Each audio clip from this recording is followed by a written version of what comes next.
Hello, and I welcome all my NEET Scholars Army. आज हम एक नई सीरीज स्टार्ट करने जा रहे हैं जिसका नाम है नीट माइंड मैप सीरीज। ये बहुत ही अच्छी सीरीज साबित होने वाली है आप लोगों के लिए। आप फटाफट से अपना रिवीजन कर पाएंगे। आप जब फर्स्ट टाइम ये चैप्टर पढ़ रहे हैं तब भी आपके लिए काफी इजी रहेगा, और जब आपको लास्ट मोमेंट रिवीजन करना होगा तब भी आपके लिए बहुत इजी होगा। ये माइंड मैप आपको टेलीग्राम पे मिल जाएगा। Throughout the video you will learn everything about this chapter. So आज हम क्लास 11th का एनिमल टिश्यू स्टार्ट करने वाले हैं।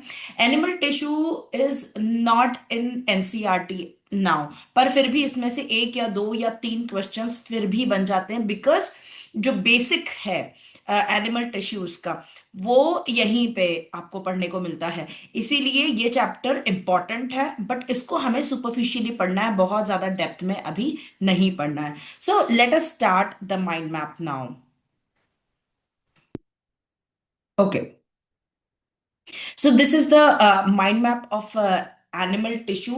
एनिमल टिश्यू हम क्यों पढ़ रहे हैं ये तो मैंने आपको बता ही दिया है। इसको बहुत ज्यादा डेप्थ में पढ़ना नहीं है, तो ये चैप्टर काफी फटाफट से अपना कंप्लीट होने वाला है।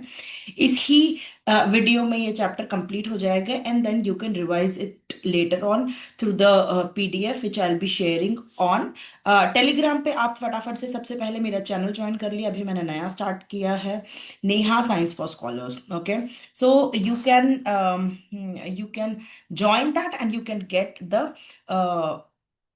this notes, the mind map in the file section. Okay, ठीक है।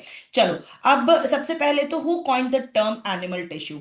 ठीक है, तो who coined the term? This is just a minute, I should reduce the size. Yeah.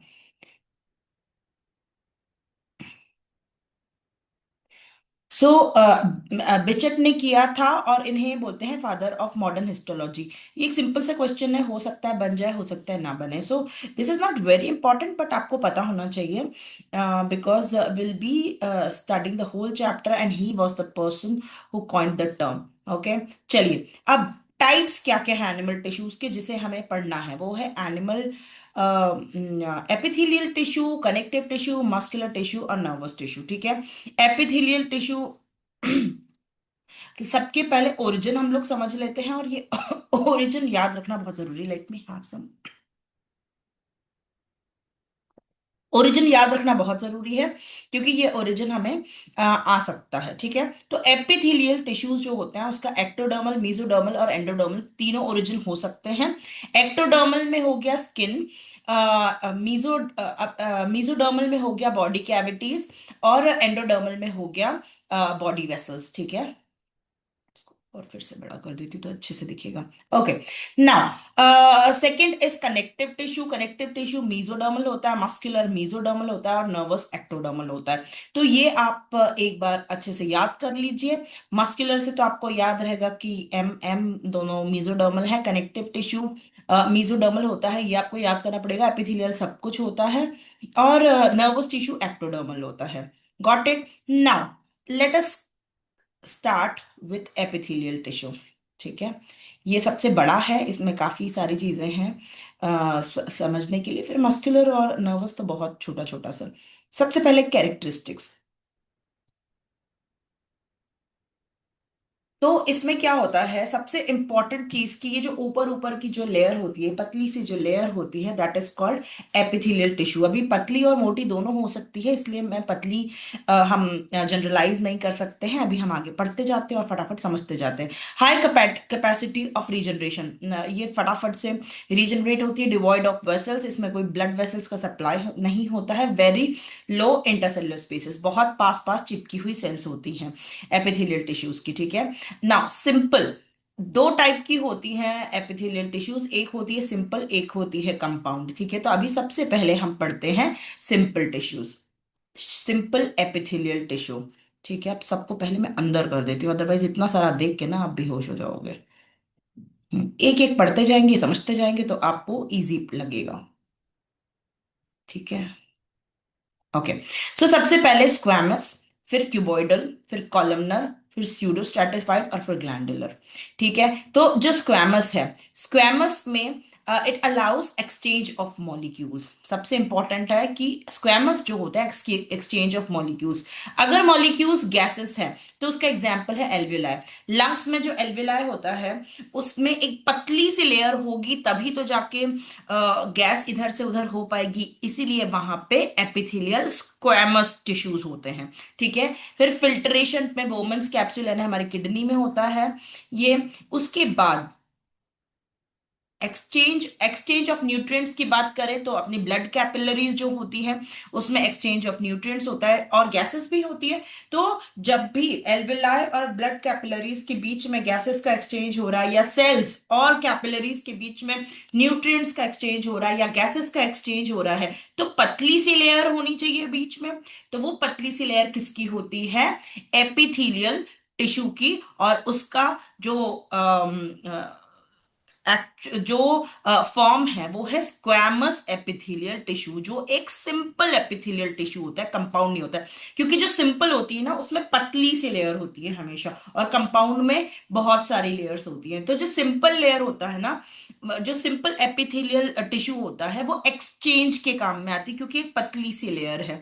ठीक है, और जो कंपाउंड है वो प्रोटेक्शन के काम में आती है। ठीक है, तो अब अपना ये तो हो गया स्क्वैमस। स्क्वैमस कहाँ कहाँ होती है, तीनों अपन ने देख लिया। एल्विलाई, बोमन्स कैप्सूल और ब्लड कैपिलरीज में। एल्विलाई में ये डिफ्यूजन ऑफ गैसेस के काम आती है, और Bowman's capsule that is in kidney nephron में हमारे फिल्ट्रेशन के काम में आती है, और एक्सचेंज ऑफ न्यूट्रिएंट्स के काम में आती है ब्लड कैपिलरीज में। ठीक है, तो ये हमारा क्लियर हो गया। नेक्स्ट इस क्यूबॉइडल। क्यूबॉइडल में एब्जॉर्प्शन और सिक्रीशन के काम में आता है। ठीक है, यहाँ पे अलाउज एक्सचेंज ऑफ मॉलिक्यूल्स था, यहाँ पे एब्जॉर्प्शन और सिक्रीशन के काम में आता है। एब्जॉर्प्शन और सिक्रीशन इसका एग्जांपल है, ब्रश बॉर्डर्ड होगा तो पीसीटी। पीसीटी कहाँ पे होता है? अगेन किडनी में होता है। ठीक है, अब फटाफट से आप नीचे कमेंट बॉक्स में पीसीटी का फुल फॉर्म मुझे बताइए कि जो पीसीटी है वो हमारी किडनी में होता है और उसका फुल फॉर्म क्या होता है। ठीक है, एक्सक्रीटरी सिस्टम में हम लोगों ने पढ़ा है ये। और आप फर्स्ट टाइम 11th में आए हैं तो भी आपने पहले कभी तो सुना होगा, नहीं भी सुना होगा तो सर्च करिए और पीसीटी बताइए। ठीक है, ओके। क्यूबॉइडल, क्यूबॉइडल का एग्जांपल क्या है? एक तो ब्रश बॉर्डर जो पीसीडी में पीसीटी में होता है, और एक सीलिएटेड होता है जो ब्रोंक्यूल्स में होता है। ब्रोंक्यूल्स कहाँ पे होते हैं? अपने लंग्स में होते हैं, एल्विलाई के पहले। ठीक है, तो क्यूबॉइडल हो गया। नाउ अभी मैं एग्जाम्पल्स को अंदर कर देती हूँ, तो फिर फटाफट से हम बाद में फिर से रिवीजन करेंगे। नाउ अगेन कॉलमनर जो होता है, अच्छा सबसे पहली बात तो क्यूबॉइडल जो रहती है, हाँ ये जो स्क्वैमस रहती है वो एकदम पास पास चिपकी चिपकी सेल्स होती हैं। क्यूबॉइडल होती है वो भी पास पास चिपकी चिपकी होती है, लेकिन क्यूब शेप की होती है। ठीक है, तो मैं इधर एक बार आपको ड्रॉ करके बताती हूँ कि वो इस तरह से। एक सेकंड, पेन टैब इधर चल नहीं रहा है। Okay, okay, no problem. Cube shape की होती है और बीच में उसके न्यूक्लियाई होता है। और कॉलमनर जो होते हैं ना वो लंबे लंबे होते हैं, कॉलम की तरह होते हैं, और वो भी एब्जॉर्प्शन और सिक्रीशन का काम करते हैं। अब ये एब्जॉर्प्शन की स्पेलिंग यहाँ पे गलत लिखी है, इसको मैं सही कर देती हूँ। हो सकता है आपको जो नोट्स हैं उसमें भी हो, बट आप अपने हाथ से सही कर लेना, because it's not a very big mistake. Columnar हो गया। फिर कॉलमनर में ब्रश बॉर्डर स्मॉल इंटेस्टाइन में होता है, और सीलिएटेड जो होता है वो फेलोपियन ट्यूब होता है। फेलोपियन ट्यूब कहाँ होता है?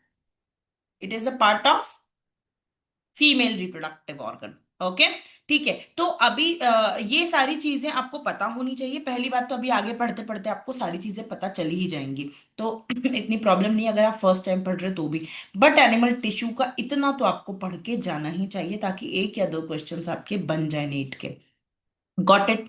चलो, ये हो गया। अब स्यूडो स्ट्रैटिफाइड क्या होता है? स्यूडो यानी फॉल्स, स्ट्रैटिफाइड यानी मतलब ऐसे लेयर्स में। ठीक है, तो ये एक्चुअली क्या होता है कि एक बड़ी सेल है, एक छोटी सेल है, एक बड़ी सेल, एक छोटी सेल है, बड़ी है फिर और बड़ी है फिर छोटी है। तो ऐसे आड़ी टेढ़ी जो सेल्स होती है ना, उसकी वजह से ऐसा लगता है कि ये बहुत सारी लेयर्स में, लेकिन होती ये सिंगल लेयर की है। ठीक है, अब इस वजह से क्या होता है कि इसको बोलते हैं स्यूडो स्ट्रेटिफाइड, क्योंकि ऐसा लगता है कि स्ट्रेटिफाइड है लेकिन होती नहीं है। ये सिक्रीशन के काम करती है। ठीक है, और एग्जाम्पल होता है सीलिएटेड का ट्रैकिया, और स्मूथ का मेल यूरेथ्रा। मेल यूरेथ्रा यानी कि मेल का जहां से यूरिन पास होता है, दैट इज स्मूथ स्ट्रेटिफाइड। ठीक है, now smooth pseudo stratified epithelial tissue, ठीक है, and it is the example of simple epithelial tissue। ठीक है, ये बात समझ में आ गई। नेक्स्ट, नेक्स्ट क्या है, ग्लैंडुलर। ग्लैंडुलर से ही समझ में आ रहा है कि ग्लैंड्स का काम करता होगा कुछ ना कुछ, ठीक है, ये भी इंपॉर्टेंट है। ये मॉडिफाइड कॉलमनर और क्यूबॉइडल होता है, ठीक है, इनका मॉडिफाइड फॉर्म ग्लैंड्स बना देते हैं, ग्लैंडुलर एपिथेलियल टिश्यूज होते हैं, ठीक है। इसमें अगर बेस्ड ऑन नंबर अगर हम देखें, बेस्ड ऑन नंबर ये होता है यूनिसेलुलर और मल्टी सेलुलर। यूनिसेलुलर का क्वेश्चन बन जाता है कि यूनिसेल्युलर ग्लैंडुलर एपिथेलियल टिश्यू का एग्जाम्पल क्या है, तो वो है गॉबलेट सेल्स जो हमारे पेट में होते हैं। फिर उसके बाद मल्टी सेलुलर का सलाइवरी ग्लैंड जो हमारे यहाँ पे होते हैं, ठीक है। ये हो गया बेस्ड ऑन नंबर, ठीक है, unicellular and multicellular. Then the second thing is based on secretion. Secretion कैसा है, डक्ट के थ्रू है कि बिना डक्ट के है। डक्ट यानी क्या होता है, पाइप की तरह, ठीक है। तो बिना डक्ट के वाले कौन से होते हैं, एंडोक्राइन। एंडोक्राइन सिस्टम पूरा हम पढ़ते हैं डिटेल में। तो डक्टलेस जो होते हैं वो एंडोक्राइन कहलाते हैं, और हाइपोथैलेमस और पिट्यूटरी ग्लैंड उसका एग्जाम्पल होता है। उसके अंदर की जो सेल्स होती है वो ग्लैंडुलर सेल्स, एपिथेलियल सेल्स होती हैं, ठीक है। एक्सोक्राइन कौन होता है, जो डक्ट के साथ होता है, जैसे सलाइवरी ग्लैंड। और एक होता है हिटेरोक्राइन। हिटेरोक्राइन कौन से होते हैं, जो बोथ एंडो और एक्सो की तरह काम करते हैं, जैसे पैनक्रियाज, ओवरी और टेस्टिस, ठीक है। ये सारी चीजें हम डिटेल में एंडोक्राइन सिस्टम में पढ़ने वाले हैं, तो डिटेल में अभी नहीं जानना है, बट हर चीज का एग्जाम्पल आपको पूरी तरह से याद होना चाहिए, ठीक है। ये हो गया। अब इसके, और अगर आप चाहो तो आप इसको, मैंने क्या किया है कि इसके एक एक का भी मैंने अलग से स्क्रीनशॉट लेके प्रॉपर पीडीएफ बनाया है। आप चाहो तो आप एक अपने अच्छे से शीट में प्रॉपर ये ऐसा का ऐसा कॉपी कर लो, ताकि आप एंड टाइम पे उसको पढ़ो तो आपको सारे एग्जाम्पल एक साथ याद हो जाए, ठीक है। तो बेस्ड ऑन नंबर हो गया, बेस्ड ऑन सिक्रीशन हो गया, based on mode of secretion, ये भी इंपॉर्टेंट है, ठीक है। ओके। एपोक्राइन। एपोक्राइन में क्या होता है कि एपिकल पार्ट गेट्स डैमेज्ड, मतलब कि क्या होता है, सेल है, उसके ऊपर जो सिक्रीट करना है वो, जैसे for example mammary gland. Mammary gland में अगर अपने को सिक्रीट करना है तो वो उसके अंदर मिल्क भरेगा और बाहर आ जाएगा। तो पूरा का पूरा सेल का एक ऊपर का ऐसे पूरा एपिकल पार्ट टूट के बाहर आता है, तो एपिकल पार्ट गेट्स डैमेज। और एक्सिलरी ग्लैंड क्या होता है, जहां पे लिम्फ, जैसे अंडर ये आर्म पिट्स के अंदर, चेस्ट के नीचे, ये जो जगह होती है, यहां से जो लिम्फ निकलता है वो एक्सिलरी ग्लैंड के थ्रू निकलता है, तो दैट इज कॉल्ड एपोक्राइन, ठीक है। फिर होलोक्राइन क्या होता है कि पूरा का पूरा सेल फट के निकलता है, जैसे सेबेशियस ग्लैंड, जैसे हमारे ऑयल निकलता है ना, तो वो ऑयल स्किन के बाहर निकलता है, दैट इज सेबेशियस ग्लैंड, ठीक है। तो वो पूरा का पूरा सेल ही फट जाता है, उसमें से ऑयल निकल आता है। मीरोक्राइन क्या होता है, डैमेज नहीं होता है, स्वेट बस, अंदर स्वेट है, स्वेट बस बाहर आ जाता है, कुछ फोड़ता उड़ता नहीं है वो, ठीक है। तो तीन टाइप के हो गए, एपोक्राइन, होलोक्राइन और मीरोक्राइन। आई थिंक दिस इज क्लियर। अभी सिंपल एपिथेलियल का हमें सारी चीजें अच्छे से समझ में आ गई हैं, इसके सारे एग्जाम्पल्स अच्छे से लर्न कर लेना। मैं फटाफट से आपको ये दिखा देती हूँ कि कौन कौन से थे। स्क्वैमस हो गया, स्क्वैमस मॉलिक्यूल एक्सचेंज करता है। क्यूबॉइडल एब्जॉर्प्शन सिक्रीशन का काम करता है। कॉलमनर भी एब्जॉर्प्शन सिक्रीशन का काम करता है। स्यूडो स्ट्रेटिफाइड सिक्रीशन का काम करता है, और ग्लैंडुलर भी सिक्रीशन का काम करता है। और ये मॉडिफाइड क्यूबॉइडल और कॉलमनर होता है। पूरा क्लियर हो गया। दिस इज सिंपल एपिथेलियल, जो पतली सी लेयर होती है उससे काम हो रहा है, ठीक है। अब होता है कंपाउंड। कंपाउंड क्या काम करेगा, कंपाउंड करेगा प्रोटेक्शन का काम, ठीक है। आप ये देखो, कंपाउंड में क्या है, ट्रांजिशनल और स्ट्रेटिफाइड। ट्रांजिशनल कहाँ पे होते हैं, यूरेटर, ब्लैडर और यूरेथ्रा। ये ट्रांजिशनल क्या होता है, फ्लेक्सिबिलिटी प्रोवाइड करता है, यानी कॉन्ट्रैक्शन रिलैक्सेशन करता है। अगर ये ट्रांजिशनल एपिथेलियल यानी कि मोटी लेयर है, राइट, अगर ये फ्लेक्सिबल नहीं है तो प्रॉब्लम क्या होगी कि हम लोग फिर वॉशरूम रोक नहीं पाएंगे, वो निकल जाएगी। वो ट्रांजिशनल है तो क्या होता है, ब्लैडर भरता जा रहा है, भरता जा रहा है, और हमारे अंदर ताकत है कि हम उसको रोक सके, ठीक है। तो इसलिए ये ट्रांजिशनल कंपाउंड एपिथेलियल टिश्यू काम आती है यहाँ पे। फिर अगर हम बात करें स्ट्रैटिफाइड की, तो स्ट्रैटिफाइड दो तरीके के होते हैं। एक केराटिनाइज्ड यानी कि जहाँ पे केराटिन होता है, यानी कि केराटिन प्रोटीन होता है, और एक नॉन केराटिनाइज्ड। केराटिनाइड अपने स्किन एपिडर्मिस होता है, स्किन के ऊपर होता है, और नॉन केराटिनाइज्ड जो होता है वो होता है वेजाइना में, बकल कैविटी में, मॉइस्चर और प्रोटेक्शन का काम करता है। ठीक है, ये पूरा क्लियर हो गया, ट्रांजिशनल और स्ट्रैटिफाइड। ठीक है, नाउ ये पूरा फटाफट से आज की आज ही इसको लर्न कर डालो एक बार में, ताकि आपको बाद में ज्यादा पढ़ना ना पड़े, और इसको कहीं लिख के रख लो या फिर इसका प्रिंट निकाल लेना, ताकि फटाफट से आप इसको रिवाइज कर सको। आपको ये मिलेगा कहाँ? Neha scholar science for scholar, sorry, Neha science for scholars पे मिल जाएगा, टेलीग्राम पे। ठीक है, अब देखो, सेल जंक्शन, ये भी आपको बहुत डेप्थ में अभी नहीं पढ़ना है। सेल जंक्शन टाइट होता है, गैप होता है, डेस्मोसोम होता है और हेमिडेस्मोसोम होता है। टाइट यानी कि एक आपस में एकदम जुड़ा हुआ है,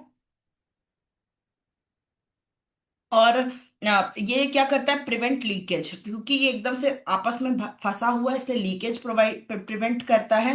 अलाउज, और गैप जंक्शन क्या करता है? जैसे दो सेल्स है उनके बीच में ऐसे करके बन जाता है, और एक्सचेंज ऑफ गैसेस का काम करता है। डेस्मोसोम कनेक्ट्स टू सेल्स, कहीं कोई भी दो सेल्स है उनको आपस में चिपकाने का काम करता है। Hemidesmosomes connect cells with basement membrane, यानी कि ये बेसमेंट मेम्ब्रेन के ऊपर एपिथेलियल टिश्यू है, तो उसको जोड़ने का काम कौन करेगा? हेमिडेस्मोसोम। ठीक है, तो ये क्या है? एपिथेलियल टिश्यू में सेल जंक्शन क्यों पड़ रही है? क्योंकि सेल्स को आपस में जोड़ा है, तो वो किस किस तरीके से जुड़ सकते हैं सेल्स। ठीक है, सेल्स तो आपस में है ही, लेकिन वो जुड़ी कैसे हैं वो जानने के लिए हमें सेल जंक्शंस पढ़ना पड़ता है, तो जिसमें टाइट, गैप, डेस्मोसोम और हेमिडेस्मोसोम आता है। ठीक है, तो ये एपिथेलियल टिश्यू पार्ट हमारा कंप्लीट हुआ। ठीक है, अब हम पढ़ेंगे कनेक्टिव टिश्यू। कनेक्टिव टिश्यू में क्या क्या होता है, तो इसको इस तरह से देख सकते हैं हम, कि जैसे समझ लो कस्टर्ड बनाया, फ्रूट कस्टर्ड। फ्रूट कस्टर्ड में क्या है? और अपना दूध है, दूध के अंदर अपन ने कॉर्नफ्लावर, जो कस्टर्ड पाउडर है, वो डाला है, तो वो गाढ़ा दूध हो गया। ठीक है, तो वो गाढ़ा दूध क्या हो गया? मैट्रिक्स हो गया। उसके अंदर अपन ने फ्रूट्स डाल दिए, उसके अंदर हमने ड्राई फ्रूट्स डाल दिए, तो वो हो गए फाइबर्स और सेल्स। ठीक है, तो क्या होता है, जो फाइबर्स होते हैं,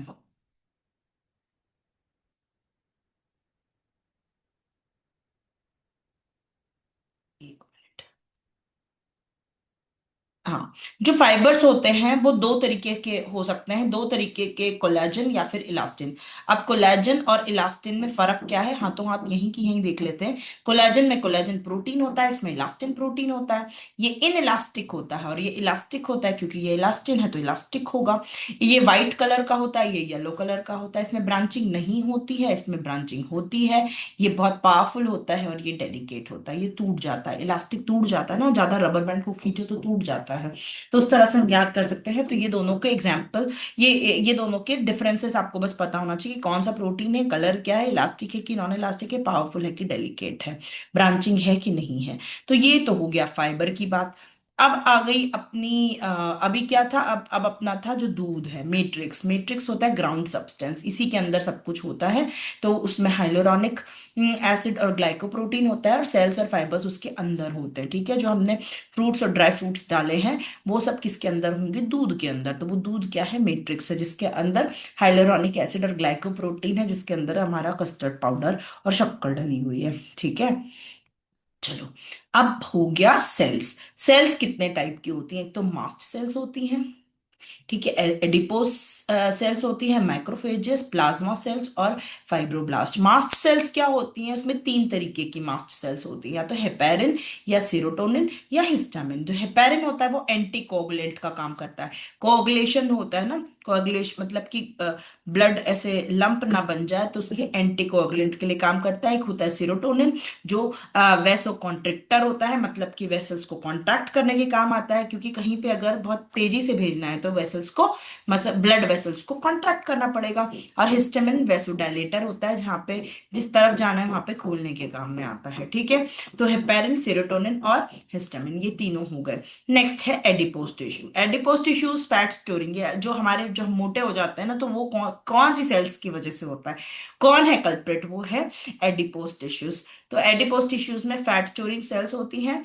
मैक्रोफेजेस हो, नेक्स्ट हो गया macrophages. Macrophages phagocytosis of bacteria करता है, मतलब मैक्रोफेजेस, ये हम लोग इम्यूनिटी में पढ़ेंगे, इम्यूनोलॉजी में।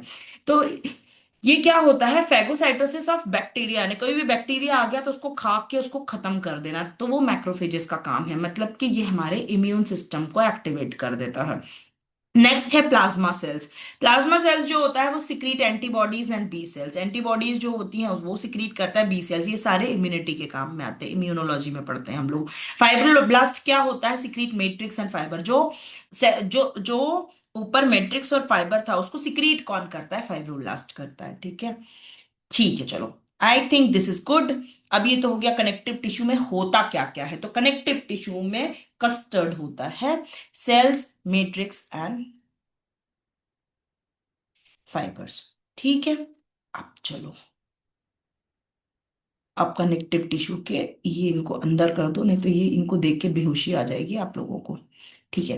अब टाइप्स क्या क्या होते हैं, लूज, डेंस और स्पेशलाइज्ड, ठीक है। लूज सबसे पहले पढ़ते हैं, फिर डेंस पढ़ेंगे, फिर स्पेशलाइज्ड पढ़ेंगे।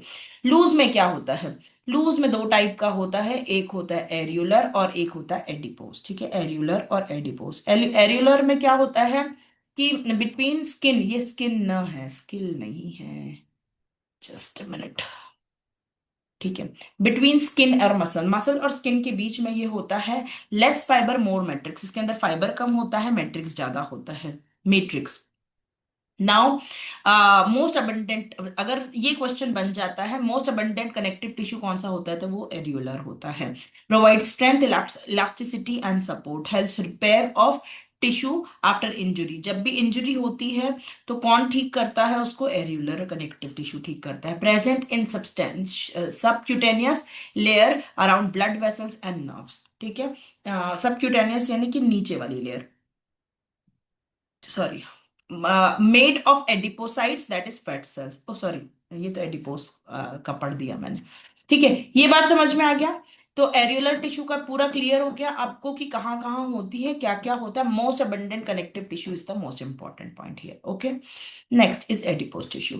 एडिपोज टिश्यू जो होता है made up of adipocyte cells, जिसको फैट सेल्स भी बोलते हैं। रिजर्वायर ऑफ एनर्जी होता है इसके अंदर, क्योंकि फैट है तो ये रिजर्वायर ऑफ एनर्जी का काम करता है। शॉक एब्जॉर्बर का काम करता है, जितने जितने ज्यादा मोटे लोग होते हैं उतना उनको कम फ्रैक्चर होने के चांसेस होते हैं। स्टार मार्क ये कि उनकी बोन्स बहुत ही वीक होगी तो टूट ही जाएगी, अदरवाइज वो शॉक एब्जॉर्ब कर लेते हैं। इंसुलेटर का काम करते हैं, उनको ठंडी कम लगती है कंपेरेटिवली। अब व्हाइट और ब्राउन कलर के होते हैं, जो ब्राउन होता है वो न्यूबॉर्न में होता है, और व्हाइट वाला जो होता है वो अडल्ट में होता है, ठीक है। Found under the skin around kidney, heart and eyeballs, ठीक है। एडिपोज टिश्यू कहाँ कहाँ पाए जाते हैं वो ये देख लिए हम लोगों ने। अब ये तो हो गया लूज। लूज में कौन सा था, एरियुलर और एडिपोज। अब डेंस, डेंस में रेगुलर और इरेगुलर, ये हो गया डेंस। डेंस में रेगुलर और इरेगुलर। रेगुलर में कौन कौन, उसका फीचर्स क्या क्या होते हैं, मोर फाइबर, लेस लेस मैट्रिक्स। अभी अपना उधर क्या था, मैट्रिक्स ज्यादा था एरियुलर में, ठीक है। सेल्स पैरेलली अरेंज्ड, यहाँ पे रेगुलर है तो पैरेलली अरेंज्ड होंगी, ठीक है। फिर उसके बाद दो तरीके के होते हैं, टेंडॉन्स और लिगामेंट। आपने देख सुना होगा कि अरे उसका लिगामेंट टूट गया, या उसका क्या चिर गया। आई हर्ड समवेयर कि चीरा लग गया, लिगामेंट मतलब खिंच गया है, टूट गया है ज्यादा एक्सरसाइज करने से या वॉट एवर। सो अभी क्या होता है कि टेंडन जो होता है वो मसल को बोन से, कनेक्टिव टिश्यू यानी कनेक्ट कर रहा है, ठीक है। तो मसल को बोन से कनेक्ट कर रहा है, और लिगामेंट जो है वो बोन टू बोन कनेक्ट करता है आपस में, ठीक है। तो जो मैट्रिक्स मैट्रिक्स टू बोन कर रहा है तो वो एमटीबी, लेकिन एमटीबी आपको याद रखने की जरूरत नहीं है, बल्ब याद रखो, बीएलबी, ठीक है। बोन टू बोन, तो बोन टू बोन को कौन करता है, एल करता है। एल कौन होता है, लिगामेंट होता है। तो फिर टेंडॉन्स अपने आप याद हो जाएगा, ठीक है। नेक्स्ट, तो ये तो हो गया रेगुलर, जिसमें पैरेलली अरेंज्ड होती हैं। अब अगर पैरेलली अरेंज्ड नहीं है, यानी कि कुछ तो भी अरेंज है, इरेगुलरली अरेंज्ड है, तो वो होता है इरेगुलर डेंस टिश्यू। डेंस यानी फंसे हुए हैं एकदम। ये लूज था, ये डेंस है। यहाँ पे मोर फाइबर लेस मैट्रिक्स है, ठीक है। यहाँ पे भी डेंस वाले में फाइबर ज्यादा है, तभी वो डेंस है। ऊपर वाले में कम फाइबर था, मैट्रिक्स ज्यादा था, तो इसलिए वो लूज था, ठीक है। नाउ सेल्स इरेगुलरली अरेंज्ड और बीनीथ द सेल, सेल ये स्किन के नीचे होता है, ठीक है। तो ये तो अपना हो गया, इसके इसकी एग्जांपल्स अपने को पढ़ने के टाइप्स जरूरत नहीं है। अब स्पेशलाइज्ड इंपॉर्टेंट है, कार्टिलेज और बोन, है ना। हमने हमेशा से सुना है कार्टिलेज और बोन। अब कार्टिलेज पहले पढ़ लेते हैं, फिर बोन पढ़ लेंगे, तो अपना कनेक्टिव टिश्यू खत्म हो जाएगा, ठीक है। इसमें क्या होता है, cells are called chondrocytes and lie in lacunae. ये अपने को याद रखना जरूरी है, कॉन्ड्रोसाइट सेल कहलाते हैं इसके। इसके जो सेल्स होते हैं उनको कॉन्ड्रोसाइट्स बोलते हैं। Matrix is solid but flexible. Matrix जो होता है, इसका मतलब जो अपना ग्राउंड सब्सटेंस जो दूध था, वो जो है वो सॉलिड होता है, लेकिन फ्लेक्सिबल होता है। यानी कि जैसे जेली नहीं होती है, जेली अपन जो जस्ट जेली खाते हैं, उसका जो बड़े बड़े फॉर्म्स भी आते हैं, राइट। तो वो सॉलिड तो है लेकिन फ्लेक्सिबल है, वैसे ही कार्टिलेज भी फ्लेक्सिबल होता है, प्रोवाइड फ्लेक्सिबिलिटी एंड प्लायबल। मतलब कि फ्लेक्सिबल है यानी कि ये प्लायबल है, एंड सपोर्ट। अगर ये फ्लेक्सिबल नहीं होता तो हम हाथ पैर मूव नहीं कर पाते, राइट। फिर वेस्क्यूलर, नो ब्लड सप्लाई। ए वेस्क्यूलर, सॉरी, ए वेस्क्यूलर यानी इसको ब्लड सप्लाई नहीं होता है, कोई ब्लड वेसल्स नहीं होती है, नर्व्स नहीं होती है, लिम्फेटिक्स नहीं होते हैं। तो फिर किस तरह से इनको खाना पहुंचता है, डिफ्यूजन के थ्रू, न्यूट्रिशन बाय डिफ्यूजन, ठीक है। Covers end of long bones, long bones के एंड पे होता है cartilage, and reduces friction, friction वो करता है, लूज करता, कम करता है, रिड्यूस करता है, ठीक है। हाई, अब इसके, अब ये तो हो गया फीचर्स। अब इसके अगर टाइप्स देखें तो तीन तरीके के होते हैं, हाइलिन, इलास्टिक और फाइब्रो कार्टिलेज। तो हाइलिन रहता है वो नोज का, ये नोज का जो ये है ना, ये this is cartilage. So this is hyaline, trachea और लैरिंग्स में होता है, ठीक है। फिर इलास्टिक जो होता है वो अपना ईयर पिन्ना होता है, दिस इज इलास्टिक कार्टिलेज। और फाइब्रो कार्टिलेज क्या होता है, इंटर वर्टिब्रल डिस्क के बीच में ना, ये जो हमारे वर्टिब्रा है ना, उसके इंटर वर्टिब्रल डिस्क के बीच में जो होता है, उसको फाइब्रो कार्टिलेज बोलते हैं। और हमारे प्यूबिक सिम्फाइसिस में होता है, ठीक है। ये फ्लेक्सिबल प्यूबिक सिम्फाइसिस इसलिए जरूरी है ताकि हमारी डिलीवरी बहुत इजीली हो सके।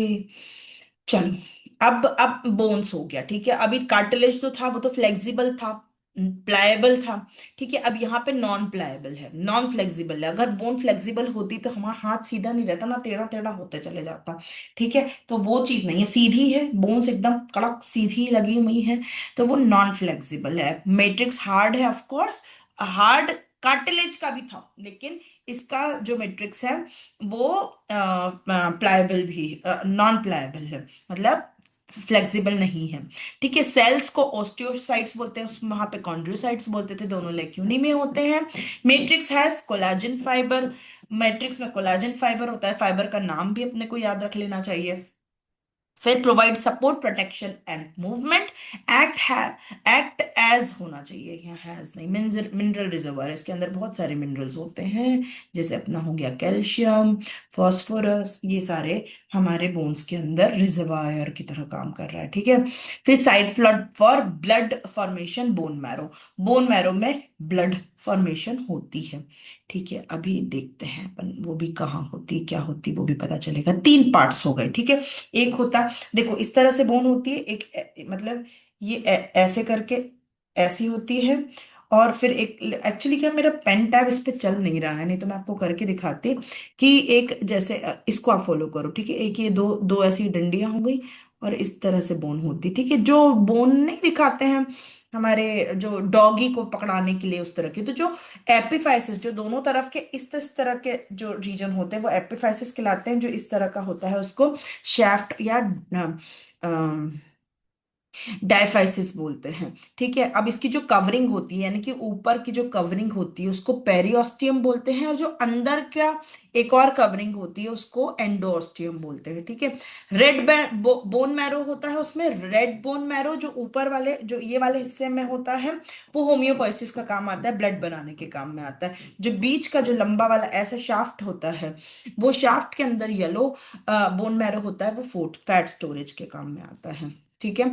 तो ये हो गया अपना बोन, और ये हो गया अपना कार्टिलेज, और इस तरह से हमारा कंप्लीट होते हैं तीनों टाइप के कनेक्टिव टिश्यू, जो थे लूज, डेंस और specialized cartilage. Just a minute, ठीक है। ओके। नाउ,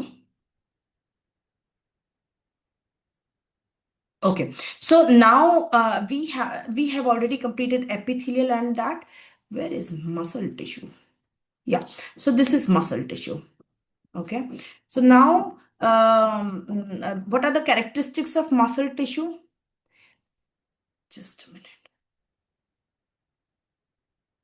ओके, सो सबसे पहले तो है ना 639 मसल्स होते हैं हमारे ह्यूमन बॉडी में, ये याद कर लेना, क्योंकि ये सीधा सीधा अगर क्वेश्चन बनता है और हमें एक नंबर मिल जाता है तो एक क्वेश्चन हो जाता है, तो हमारा क्या जा रहा है। ठीक है। फिर कैरेक्टरिस्टिक्स क्या होता है, ये एक्साइटेबल होते हैं, मसल टिश्यू एक्साइटेबल होता है। अगर एक्साइटेबल नहीं होता तो जिस टक्कर से मारा तो हमें पता ही नहीं चलता कि हमारे मसल्स पे लगी है। ठीक है। सेंसिटिव होते हैं और कॉन्ट्रेक्टाइल होते हैं, कॉन्ट्रैक्ट रिलैक्स हो पाते हैं। ठीक है। अब इनके इंपॉर्टेंट फैक्ट्स फटाफट से कर लेते हैं, बड़े इंटरेस्टिंग है। ठीक है। स्ट्रॉन्गेस्ट मसल, मसल तो पता है ना आपको, ये मसल्स है हमारे, ये मसल्स है। तो जो क्या बोलते हैं, स्ट्रॉन्गेस्ट मसल कौन सी है, जिससे हम सबसे ज्यादा दुख पहुंचाते हैं लोगों को, जिसको कहते हैं टंग। फिर लार्जेस्ट मसल होते हैं ग्लूटियम मैक्सिमस, यानी कि हमारे जहां से हम बैठते हैं, हम तशरीफ रखते हैं, वो होती है लार्जेस्ट मसल। फिर लॉन्गेस्ट मसल कौन सी होती है, क्वाड्रिसेप की होती है, जो हमारे इधर की थाई की इधर की होती है। बिजिएस्ट मसल हमारी आंखों की होती है, जो लगातार चलती रहती है।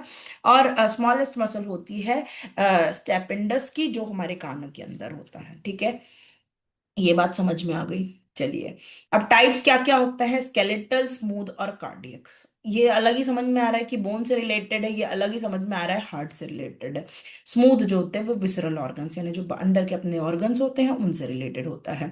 लोकेशन क्या होती है, बोन की होती है। स्केलेटल मस्कुलर मसल की शेप होता है सिलेंड्रिकल। वॉलेंट्री होती है, अगर वॉलेंट्री नहीं होती तो हम हाथ पैर नहीं हिला पाते, हमारी इच्छा से हिलाते हैं। मल्टी न्यूक्लिएटेड होती है, और no branching, no intercalated disc. ठीक है, ये चीज होती है। फिर अब स्मूथ मसल्स की अगर बात करें तो स्मूथ मसल्स जो है वो विसरल ऑर्गन्स में होता है, जो हमारे अंदर के जितने भी ऑर्गन्स हैं उनके अंदर होता है मसल्स। फिर इसका फ्यूजी फॉर्म होता है, इनवॉलेंट्री होती है। अगर हमारी वॉलेंट्री मसल्स होती तो हमारी इच्छा से खाना पचता, तो हम तो कभी पचाते ही नहीं कि अब चल कल पचाएंगे, खा तो लिया अब कल पचाएंगे, परसों पचाएंगे, और हमारे अंदर का पूरा सिस्टम हिल जाता। हमारी इच्छा से तो कुछ होता नहीं, हम तो प्रोक्रास्टिनेट कर देते हैं। तो हम ना हमारा खाना पचता, ना हमारा कुछ भी बॉडी का कोई भी काम होता है, इसलिए वो इनवॉलेंट्री होना जरूरी है। ठीक है। फिर uninucleated, no branching, no intercalated. ये ब्रांचिंग और इंटरकलेशन कहाँ पे आता है, कार्डियक मसल में आता है। ठीक है। अब कार्डियक मसल का लोकेशन क्या होता है, हार्ट होता है। शेप क्या होता है, सिलिंड्रिकल होता है। इनवॉलेंट्री होता है, नहीं तो हमारा दिल धक धक ही नहीं करता, हम लोग सोचते हैं कि अब कल धक धक करेंगे, अभी छोड़ो, थोड़ी देर बात करते हैं, आज करे सो कल कर, कल करे सो परसों, इतनी जल्दी क्या है भैया, जब जीना है बरसों। तो हमारा दिल कभी धड़कता ही नहीं। फिर अगर कोई सामने लड़की आती तो वो धड़कता नहीं, तो फिर वो दिल लगता कैसे। चलो, ऐसा कुछ करने की जरूरत नहीं, अभी नीट पढ़ो, डॉक्टर बन जाओगे तो कुछ ना कुछ अच्छी लड़की मिल ही जाएगी। ठीक है। इंटरकलेटेड डिस्क मिलते होते हैं, और ब्रांचिंग होती है यहाँ पे। ठीक है। तो अभी ये चीजें हमारी क्लियर हो गई हैं, स्मूथ मसल्स हो गई, कार्डियक मसल्स हो गई, और स्केलेटल मसल्स हो गई। बस अब लास्ट हमारा टिश्यू बचा है, जो है नर्वस टिश्यू। ये सबसे छोटा है, इसमें बहुत ज्यादा पढ़ना ही नहीं है।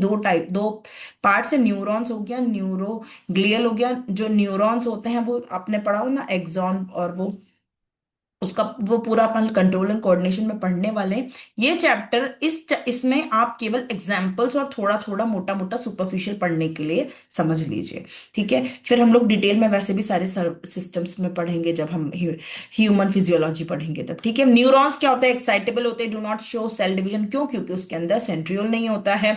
फिर transfer action potential. Action potential क्या होता है? Electric charge. जैसे कि अगर मैं चपटे से मारा तो मेरे दिमाग तक चला गया कि यार किसी ने मुझे चट्टे से मारा है, तो दैट इज एक्शन पोटेंशियल। तो वो जो फट फट फट फट करके पहुंच गया, दैट इज एक्शन पोटेंशियल।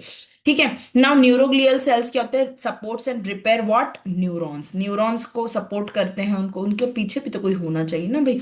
अगर आप पढ़ाई कर रहे हो तो आपके पेरेंट्स पीछे से सपोर्ट कर रहे हैं ना, कि चलो मम्मी खाना बना के दे रही हैं, पापा आपको फीस भर रहे हैं आपके कोचिंग की, या आपके आपकी बुक्स लेके आ रहे हैं, या फिर आजकल तो सभी कोई करते हैं, पेरेंट्स दोनों काम करते हैं। तो I should not be gender bias, right? क्योंकि I am not a gender bias person. Neuroglial supports repair and support, हाँ मतलब सपोर्ट करता है और रिपेयर करता है। Show division. डिवीजन क्यों करता है? क्योंकि उसमें सेंट्रियोल होता है। पीएनएस और सीएनएस में, पीएनएस में क्या होता है? पीएनएस का भी फुल फॉर्म बताओ, पीसीटी का भी फुल फॉर्म बताओ फटाफट से कमेंट बॉक्स में। श्वान सेल और माइलिन शीथ बनाने का काम करता है। सीएनएस में ये चार तरीके के होते हैं। Astro astrocyte, oligodendrocyte, and microglial cells, and ependymal cell. ठीक है, अब एस्ट्रोसाइट क्या होता है? ब्लड ब्रेन बैरियर होता है। फिर ओलिगो डेंड्रोसाइट क्या होता है? From myelin sheath. Myelin sheath से को बनाता है, से आता नहीं है, को बनाता है। ठीक है, micro glial cells, phagocytosis of bacteria, वही मैक्रोफेजेस जैसा काम कर रहा है ये।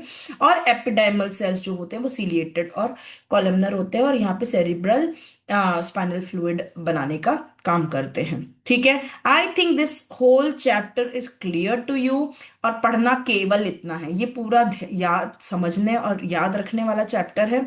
और केवल इस माइंड मैप से आपका पूरा का पूरा रिवीजन हो जाएगा। इसके बाहर आपको एज सच कुछ भी करने की जरूरत नहीं। एनसीईआरटी में ये आपको नहीं मिलेगा, नहीं एनसीईआरटी में, पुरानी में मिलेगा। पर आपको पुरानी पढ़नी क्यों है? आपको नए सिलेबस के हिसाब से पढ़ना है, तो आपको यही सब चीजें पढ़नी है।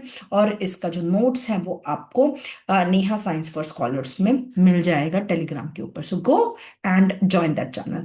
Thank you so much. अच्छे से पढ़ो, फटाफट डॉक्टर बनो और फिर हम लोगों का इलाज करो। Thank you so much.